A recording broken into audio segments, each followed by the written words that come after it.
தினம்தோறும் விளக்கேற்ற நல்ல எண்ணெய் இதயம் நல்லெண்ணெய். மிக எழுச்சியான வரவேற்பாக இருந்தது. பொதுச் செயலாளர், தமிழக முதல்வர், முன்னாள் முதல்வர், கழகத்தினுடைய பொதுச் செயலாளர், வருங்கால தமிழகத்துடைய முதலமைச்சருமான புரட்சி தமிழர் எடப்பாடியார் அவர்கள் கடந்த செப்டம்பர் மாதம், ஜூலை மாதம் 7ஆம் தேதியிலிருந்து தொடர்ந்து மக்களை காப்போம், தமிழகத்தை மீட்போம் என்ற எழுச்சி பயணத்தை தமிழகம் முழுவதும் ஏறத்தாழ 120 தொகுதி, 124 தொகுதிகளில் இன்றைக்கு சிறப்பாக நடத்தி வந்திருக்கிறார். மதுரையில் அவர் வருகின்ற பொழுது மற்றொரு சித்திரத்திலாக மதுரை காட்சியளித்தது. எங்கு பார்த்தாலும் மக்கள் வெள்ளம். அனைத்து தொகுதியிலுமே மக்கள் ஆர்ப்பாட்டத்தோடு அவரை வரவேற்றார்கள். உண்மையிலே எங்களுக்கு நாங்கள் எதிர்பார்க்காத கூட்டம். அவருக்கு மகிழ்ச்சியான சந்தோஷத்தோட அவர் பேச பேச அவருக்கு உற்சாகத்தை கொடுத்து, அவரிடத்துல கேள்வி மேல் கேள்வி கேட்டு, அடுத்து நீங்கள் வந்து இதை செய்யணும், அதை செய்யணும், நீங்கள் தான் வரப்போறீங்க அப்படின்னு உறுதியெல்லாம் கொடுத்தாங்க. அது நான் மேலே இருந்து அவர் கூட கவனித்ததனால் எனக்கு மகிழ்ச்சி. எங்களுடைய நிர்வாகிகளுக்கெல்லாம் மற்றற்ற மகிழ்ச்சி. இதே மாதிரி தான் புரட்சி தலைவர் இந்த மாதிரி தேர்தல் பயணத்துக்கு முன்பாக வரும் பொழுதும் இது மாதிரி ஒரு எழுச்சி இருக்கும். புரட்சி தலைவர் அம்மா அவர்களும் இதே மாதிரி தான் வந்தார்கள். அவர்கள் வரும்பொழுதும் இதே மாதிரி ஒரு எழுச்சி. அதே மாதிரி அண்ணா திராவிட முன்னேற்ற கழகத்தை தொடர்ந்து இன்றைக்கு 3வது தலைமுறைக்கு பொறுப்பேற்றிருக்கின்ற புரட்சி தமிழர் எடப்பாடியார் அவர்கள் உண்மையிலே அது தமிழகம் முழுவதும் பார்த்தா எல்லா இடங்களும் எழுச்சியை நாங்கள் பார்த்தோம். அதே மாதிரி தமிழகத்தில், அதுவும் மதுரையில் அரசியல் என்பது தலைநகர், அரசியல் தலைநகர். சென்னை தலைநகரமாக இருந்தாலும் அரசியலுக்கு தலைநகர் மதுரை தான். இந்த மதுரையில் இன்றைக்கு அவர் பேசிய பேச்சுக்கள், அவர் எடுத்து வைத்த வாதங்கள் ஒவ்வொன்றும் மக்களை மனதை கவரக்கூடியதாக இருந்தது. மக்களுடைய உணர்வுகளை தூண்டக்கூடியதாக இருந்தது. உண்மையிலேயே மக்கள் என்ன நினைக்கிறார் என்பதை அறிந்து புரிந்து பேசிய ஒரு தலைவர் அவர். இது ஆடம்பரத்துக்காக அல்ல, எழுதி படிப்பவர் அல்ல, கொடுத்ததை அதனுடைய குறிப்பை எடுத்துக்கொண்டு அவர் பேசுகிறார். இன்றைக்கி மதுரையில் பார்த்தீங்கன்னா தமிழ்நாட்டில் பல்வேறு மாநகராட்சிகள் இருக்கிறது.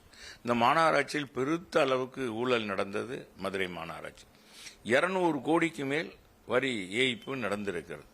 அதுவும் இவங்க வருவாய் வரி உயர்வுக்கு பிறகு இந்த வரி ஏய்ப்பில் மட்டும் இது மாதிரி நடந்திருக்கு. இது போக வரைபடம் வழங்குவதில்லை, பாதாள சாக்கடை இணைப்பு கொடுப்பதில்லை, குடிநீர் இணைப்பு கொடுப்பதில்லை, இப்படி பல்வேறு வகையில் அதாவது திராவிட முன்னேற்ற கழகத்தினுடைய மாமன்ற உறுப்பினர்களும் அதனுடைய மண்டல தலைவர்களும் இன்றைக்கு மேயர் கணவர் உள்பட இன்றைக்கு கைது செய்யப்பட்டிருக்கிறார். இதற்கு அதிகாரிகளும் துணை போயிருக்கிறார்கள். ஏறத்தாழ 19 பேர் கைது செய்யப்பட்டிருக்கிறார்கள். அவரெல்லாம் விசாரிக்கப்பட்டு சில பேரை வெளியே விட்டிருக்கிறார்கள். ஆனால் மேயர் இன்னைக்கும் உள்ளே இருக்கிறார். ஆனால் இது ஒரு பெரிய ஆச்சரியம் என்னென்றால், ஊழலால் குற்றம் சாட்டப்பட்ட மேயருடைய கணவர் கைது செய்யப்பட்டிருக்கின்ற பொழுது அந்த மேயர் வந்து ஆசனத்தில் அமர்ந்து மாமன்றத்தை நடத்துவது என்பது ஒரு வேடிக்கையாக வினோதமாக இருக்கு.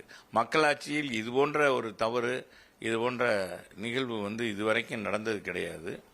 இதே நேரத்தில் எங்கள் அம்மாவோ தலைவரோ எடப்பாடியாக இருந்தால் அவர்களை முதல்ல அந்த மேயரை ராஜினாமா செய்ய வைத்திருப்பார்கள்.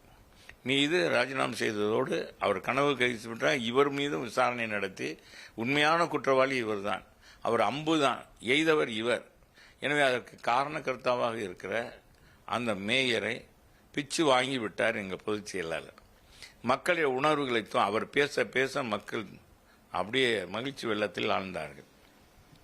அது மட்டுமல்ல, மதுரை மாநகரில் நடக்கிற ஊழல்கள், நிர்வாக சீர்கேடு இதையெல்லாம் எடுத்து சொன்னதோடு இன்றைக்கு முல்லை பெரியார் அணையிலிருந்து இன்னும் 40 ஆண்டுகளுக்கு மதுரை மக்களுக்கு தங்குதடையின்றி நான் குடிநீர் கொடுக்கின்ற வகையில் மக்கள் இல்லங்களிலே தண்ணீரை பிடித்துக் கொள்ளலாம், தூய்மையான தண்ணீரை பிடித்துக் கொள்ளலாம் என்ற திட்டத்தை கொடுத்து நானே அதை 1296 கோடியில் கொண்டு வந்து அதை நானே தொடங்கி வைத்தேன். அதை தொடங்கி வைத்த திட்டம் 2023 முடிக்க வேண்டும். ஆனால் இந்த அரசு வேணுமென்றே காலதாமதப்படுத்தி இன்றைக்கு மக்களுடைய பயன்பாட்டுக்கு காலதாமதப்படுத்துகிறது. மக்கள் துன்பப்படுகிறார்கள்.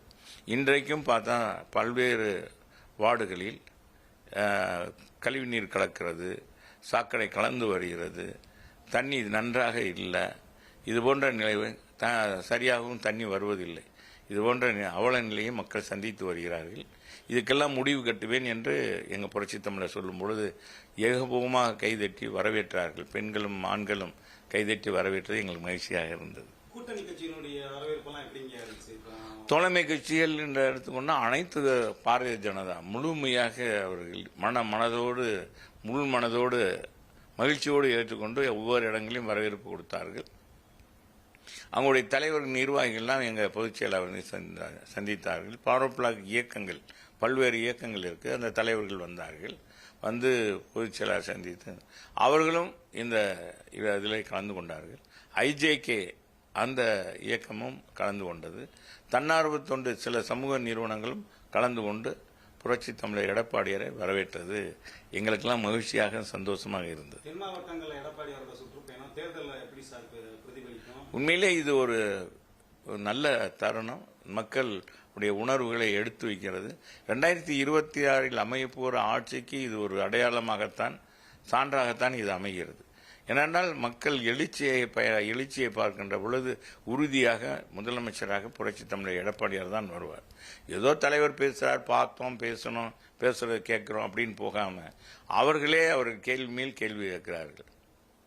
இந்த முதலமைச்சர் மனுவை வாங்குறார், ஆனால் தீர்வு கிடைக்கல. இப்போ மனு வாங்குறார், தீர்வு கிடைக்குமா? 4 வருஷம் செய்யாத எங்களுக்கு திட்டங்களை இவர் எப்போ செய்ய போறார்? 45 நாள்ல எப்படி செய்வார்? இன்னும் 4 மாசம் தான் இருக்கு என்பது மக்களே கேள்வி சொல்கிறார், பதில் சொல்கிறார்கள். இதுக்கெல்லாம் விடிவு தான் நீங்கள் வர வேண்டும் நாங்கள் நினைக்கிறோம். இன்னைக்கு அரசு ஊழியர்கள், ஆசிரியர்கள், பலதரப்பட்ட விவசாயிகள், விவசாய சங்க பிரதிநிதிகள் வந்தார்கள், வணிகர்கள் வந்தார்கள். இவர்கள்லாம் வந்து கலந்து கொண்டு எங்களுடைய பொதுச் செயலாளருடைய அந்த கலந்துரையாட நிகழ்ச்சிகளை கலந்து கொண்டு அவருடைய கோரிக்கையெல்லாம் வைத்தார்கள். இனி மின் கட்டணத்தினால் சிறு குறு வியாபாரிகள்லாம் எவ்வளவு தூரம் பாதிக்கப்பட்டிருக்கிறார்கள் என்பதெல்லாம் எடுத்து ஆழமாக சொன்னார்கள். அதே மாதிரி விவசாயிகளுக்கு மும்முனை மின்சாரம் கொடுப்பதில்லை, பேருக்கு வெளியே சொல்கிறார்கள், ஒன்றும் இல்லை. விவசாயிகளுக்கு எந்த பயனும் இந்த அரசாங்கத்தால் எங்களுக்கு எந்த பயனும் இல்லை என்பதையும் எடுத்து சொன்னார். தேசிய ஜனநாயக கூட்டணியோட இதுல வந்து அண்ணாமலை சார் என்ன சொல்லியிருந்தாருன்னா, எடப்பாடியாரோ முதலமைச்சரை அமர வைப்போம், அதுக்கு நாங்கள் உயிரை குறைத்து உழைப்போம் சொல்லியிருந்தாரு. ஆனா என்டிஏல இருக்கிறவங்க ஒரு சில பேர் இப்ப வெளியே வந்துட்டு இருக்காங்க. அண்ணாமலை அந்த டெல்லியில நடந்த கூட்டத்துக்கும் போகல. இது வந்து எப்படிங்க சார் இருக்கு?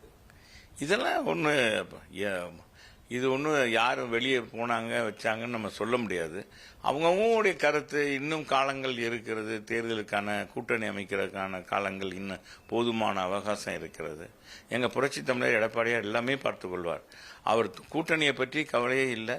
நீங்கள் நிர்வாக அமைப்பை சரிப்படுத்துங்க அப்படின்னு தான் சொல்லியிருக்காரு. நாங்கள் அதைத்தான் செஞ்சோம். அதனுடைய பலனை இன்னைக்கு அறுவடை செஞ்சிருக்கோம். இப்போ முதல்ல ஏன்னா அந்த பூத்து வயசாக வாக்குச்சாவடி முகவர்கள், வாக்குச்சாவடி கிளை செயலாளர்களை உருவாக்க சொன்னார்.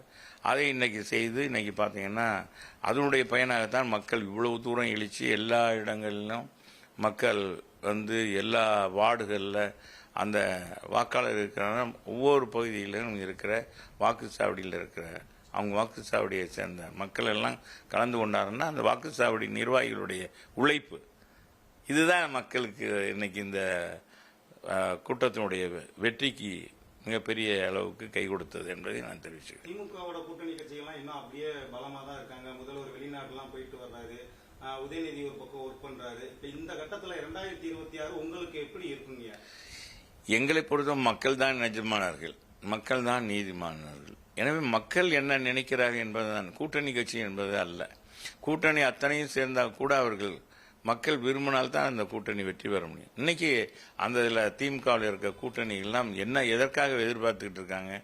எல்லாம் சீட்டு, எல்லாம் பணம். அங்கே இருந்தால் பணம் கிடைக்கும். இவங்க எதிர்கட்சியாக இருக்காங்க, நமக்கு தேர்தலுக்கு பணம் கிடைக்காது, நிர்வாகிகளுக்கு பணம் கிடைக்காது. எனவே இது நம்ம வைத்துக்கொண்டு பின்னால் பார்த்துக்கொள்ளலாம் அது சொல்லிடுறாங்க. இன்னும் சொல்ல முடியாது. இன்னைக்கு அந்த கூட்டணி கட்சி ஒரு நெல்லிக்காய் மூட்டையை போல கட்டப்பட்டிருக்கிறது. தேர்தல் நெருங்கத்தான் அதனுடைய வெளிப்பாடு தெரியும். இதுவரைக்கும் பேசிக்கொண்டிருந்த, வெளிப்படையாக பேசிக்கொண்ட திருமாவளவன் இன்னைக்கு பார்த்தீங்கன்னா பட்டியலின மக்கள் மிகப்பெரிய அளவுக்கு இன்னைக்கு இந்த அரசாங்கத்தால் பாதிக்கப்பட்டிருக்கிறார்கள். மாணவர்கள், இளைஞர்கள் அத்தனை பேரும் இன்னைக்கு கள்ளச்சாராயத்தால் பெருத்த அளவுக்கு உயிரிழப்பு என்றால் அந்த சமுதாயத்தை சேர்ந்தவங்க அதிகமாக இன்னைக்கு குறைந்த விலையில் மது கிடைக்கிறது என்பதற்காக அதை வாங்கி பருகிறார்கள். இதனால இது போன்ற சம்பவங்கள்லாம் இன்னைக்கு அந்த மக்கள் மத்தியில் மன உளைச்சலை உருவாக்கியிருக்கு. திருமாவளவன் உண்மையே எடுத்து சொன்னார். இன்னைக்கு பார்த்தீங்கன்னா அவங்களுக்கு பாதுகாப்பு இல்லை, கொடியேற்ற கூட அனுமதி கிடையாது இந்த அரசாங்கத்தில். எனவே இதெல்லாம் போராடித்தான் அவங்க பெற வேண்டியிருக்கு. இதெல்லாம் பேசி கொண்டிருந்தவர் திடீரென்று திமுகவுடைய அழுத்தம் காரணமாக எங்கள் தலைவர்களை குறை சொன்னார். அவர் எங்கள் தலைவர்களை மணலாக புகழ்ந்தவர் திருமாவளவன் அன்பு சகோதரர் திருமாவளவன். அவரே இன்னைக்கு மாற்றி பேசுகிறார் என்றால் அதில் உள்நோக்கம் என்னன்னா இதுக்கு பின்னால திமுக இருக்கிறது. எனவே இது தொடருமா, இல்லை ஒருவேளை அந்த கட்சியில் இருக்கிற நிர்வாகிகள், திருமாவளவன் பக்கத்தில் இருக்கிற நிர்வாகிகள், இன்னைக்கு விடுதலை சிறுத்தையுடைய நிர்வாகிகள் பெரும்பாலான பேர் திமுகவை சாடி இருப்பதனால் அவர்கள் பிரிந்து சென்று வாழ்வார்கள், கட்சியில் பாதிப்பு ஏற்பட்டுவிடும் நினைக்கிறாரா என்பது தெரியவில்லை. போக போக தான் எல்லாருக்கும் தெரியும். எல்லாம் பேச்சளவில் தான் இருக்கும். எல்லாம் களத்துக்கு வரும்போது தான் தெரியும். இப்போ ஒன்றும் சொல்ல முடியும். இப்போ களத்தில் மக்கள் என்ன நினைக்கிறாங்க, எது எப்படி இருந்தாலும், எத்தனை கூட்டணி அமைந்தாலும், இங்கே தமிழகத்தை பொறுத்தளவுக்கு திமுகவா அதிமுகவா திமுகவா அப்படின்னு தான் பார்ப்பாங்க. திமுகவுக்கு ஒரு வாய்ப்பு கொடுத்துட்டாங்க. வாய்ப்பு கொடுத்து 4.5 ஆண்டுகள் அனுபவித்துட்டாங்க. எவ்வளோ கஷ்டப்படணுமோ கஷ்டப்பட்டுட்டாங்க. விடியல் தருவோம்னு ஒரு பாட்டை போட்டாங்க வர்றதுக்கு முன்னால். இப்போ எங்கேயாச்சும் விடியல் தருவோம்னு பாட்டு போடுறாங்களா? அந்த பாட்டே விட்டுட்டாங்க, எடுத்துட்டாங்க. எங்கேயும் கேசட்டை போடக்கூடாது, அந்த கேசட்டே இருக்கக்கூடாதுன்னு சொல்லி அந்த பாட்டே ஒழிக்காத அளவுக்கு செஞ்சு விட்டாங்க. அப்படி இருக்கும்போது இன்னைக்கு இந்த ஆட்சியில் பார்த்தீங்கன்னா நீட்டு தேர்வு ரத்துன்றாங்க, கேஸ் மானியன்னு சொன்னாங்க. இன்னைக்கு பார்த்தீங்கன்னா எதுவுமே அவங்க செய்யலை. மாணவர் கல்வி கடன் ரத்துன்னாங்க, ஒன்றுமே செய்யலை. ஒரு மருத்துவக் கல்லூரி கூட இந்த அரசாங்கம் கொண்டு வரல. நாங்கள் 17 மருத்துவக் கல்லூரி 10 ஆண்டுகளில் கொண்டு வந்தோம். எங்கள் புரட்சி தமிழர் எடப்பாடி 11 மருத்துவக் கல்லூரி கொண்டு வந்தார். 7.5% கொடுத்தார். நாங்கள் மடிக்கணினி கொடுத்தோம். மடிக்கணினியை இவங்க நிப்பாட்டிட்டாங்க. தாலிக்கு தங்கம் நாங்கள் கொடுத்தோம். 1 பவுன் கொடுத்தேன். இன்னைக்கு 1 பவுன் 76,000 ரூபா. இன்னைக்கு அதுவே என்ன சொல்றாங்க, அடுத்த வருஷம் பார்த்தா ஏற்கனவே 1,25,000 ரூபா வந்துடும் அப்படின்றாங்க. இதெல்லாம் இலவசமாக கொடுத்தோம். நாங்கள் விலை இல்லாமல் கொடுத்தோம். ஏழைப்பட்ட பெண்களுக்கு கல்யாணத்தை முடித்து கொடுத்தோம். 50,000 ரூபா கொடுத்தோம். 25,000 ரூபா கொடுத்தோம். இந்த அரசாங்கம் அந்த திட்டத்தையே முடக்கி விட்டாங்க. ஆக இந்த அரசாங்கத்தில் எதுவுமே நடக்கலை. மக்களுக்கான திட்டங்கள் இல்லை. வீட்டு வரி, அனைத்து வரியிலும் ஏற்றிட்டாங்க. இவங்க போடாத வரி மனித நடமாட்டத்துக்கு நடமாட்டம் போடுறான். சாலை வரி தான் போடலை. மக்கள் நடமாடுறதுக்கு சாலை வரி தான் விதிக்கலையோடைய அனைத்து வரியும், குப்பைக்கு கூட வரி, வீட்டில் வளர்க்குற செல்ல பிராணிக்கு கூட வரி போட்டு அப்புறம் கடைசியில் எல்லாம் எதிர்ப்பு வந்ததுனால அதை நிறுத்தி வச்சிருக்காங்க. அதனால தான் இதுதான் சம்பவம். அரசியல் கிழமை இன்னைக்கு காலையிலிருந்து பரபரப்பா போயிட்டு இருக்கு. உங்களுடைய நிலைப்பாடு எப்படி இருக்கு? அதிமுக வலுவா இருக்கா? எடப்பாடியோட பயணம் கை கொடுக்குமா? பொதுவாங்க எதுவுமே இந்த மாதிரி அரசியல், இது மாதிரி தேர்தல் நேரத்தில், இது போன்ற ஒரு பெரிய இயக்கத்தில் இது போன்ற நெருக்கடிகள் வருவது சகஜமான ஒன்று தான். அதையெல்லாம் சந்திக்கிறது தான் தலைவர். எனவே அந்த தலைவர் அதையெல்லாம் சகிச்சு போய் அதையெல்லாம் சந்தித்து மக்களை சந்திக்கிறார். இப்போ அந்த மாதிரி இருக்குன்னா, இப்போ அவர் இன்னைக்கு இந்த மாதிரி ஒரு அதிமுகவில் ஒரு நெருக்கடி இருக்கு அப்படின்னு யாரும் மக்கள் வராமல் இல்லையே. மக்கள் அவனுடைய நோக்கம் என்னன்னா, இந்த ஆட்சியை மாற்றணும். மாற்றக்கூடிய ஒரே வல்லமே இன்னைக்கு எடப்பாடி கையில் தான் இருக்கு, அதிமுக கையில் தாங்க. அதிமுக ஆட்சியை கொடுத்தா சிறப்பாக ஆட்சி செய்வாங்க. அது எடப்பாடி 4 ஆண்டுகள் 3 மாதம் சிறப்பாக செஞ்சிருக்காரு. நிர்வாக திறமை உடையவர், ஒரு ஏழை குடும்பத்திலிருந்து வந்தவர். அதனால் ஏழையின் கஷ்ட நஷ்டம் தெரியும். அதனால தான் அரசு பள்ளியில் படித்ததுனால தான் அன்னைக்கு எத்தனையோ உயர்நிலை கல்லூரிகளை திறந்தார் அவருடைய ஆட்சியில். மேல்நிலைப் பள்ளியில் உருவாக்கினார். நடுநிலைப்பள்ளி உயர்நிலைப்பள்ளி மேல்நிலைப்பள்ளி ஆக்கினார். இத்தனையும் அவர் கொண்டு வந்தது காரணம் தான் எல்லா ஏழை பிள்ளைகள் எல்லாரும் படிக்கணும் அப்படின்றதுக்காக தான். 2026 அரசியல் களம் அதிமுகவுக்கு எப்படி சார்? உறுதியாக இது அதிமுகவுக்கான அரசியல் களம் தான். இது வேற யாருக்குமானது அரசியல் இல்லை.